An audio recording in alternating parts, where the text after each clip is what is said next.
welcome back to MOC View Microbytes, and I'm Jody Quinones. And I am Carl Ramsey. And today we're going to talk about interviewing in 2021 and what that really looks like.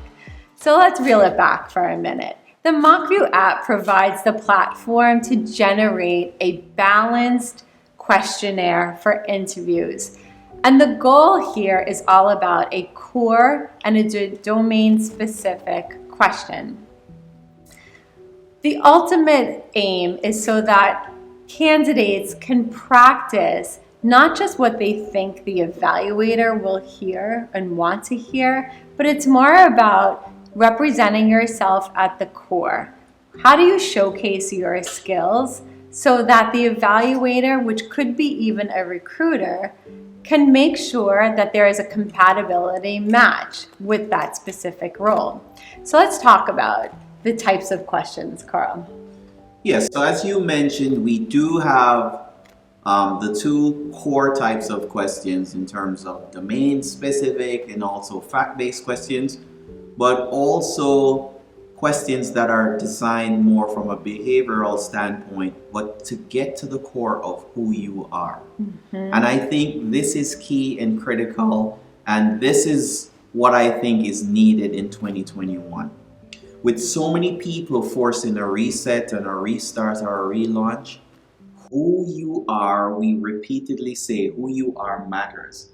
And you need to be able to define at your core.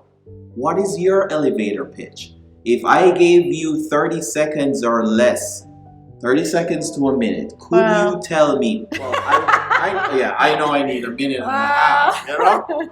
Once upon a time. Your business card is like a dissertation. But seriously, as an individual or as a candidate, you need to define who you are and what matters to you. Because the most important thing is you cannot leave your personality at home when you go to work. You can suppress it if the environment doesn't support it, but it's still a part of you. And so many people have practiced to basically overcome barriers or to so-called trick the system to give that, standard quote unquote answer that they think fits the mold of what the recruiter is looking to find.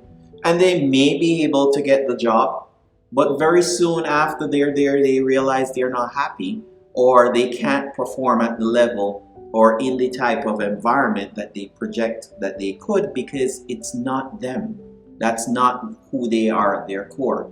So it's important for you to be able to go through that self-discovery. And we think the questions that are asked within MOC View force people to go beyond the can or standard response. In case in point, tell me about yourself. It doesn't mean I want to understand what you are, what your resume says. I want to know who you are at your core. Excellent. Straddling the personal and professional characteristics of the candidate is important, because fast forward, in a stressful situation, what do? We revert back to who we are by nature.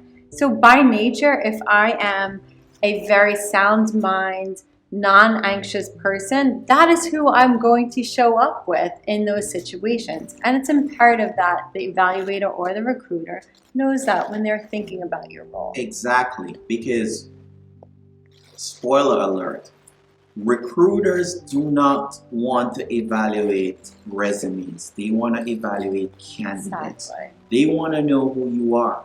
Your resume tells them what you are.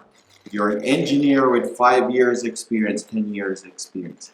It doesn't tell them how you operate in circumstances when things are less than optimum. It doesn't tell them your ability to motivate other teammates and members within the team or the job. It doesn't tell them how you relate to others, how you communicate, your work ethic. These things are not readily represented just from a resume. So at the end, in the end, you are doing yourself a disservice when you're not able to effectively communicate who you are at your core and what matters to you. which is why with MOC View, at our DNA, is all about the candidates being able to showcase their skill sets with practice. Well said. And on that note, I have nothing further to say. So until next time, be well.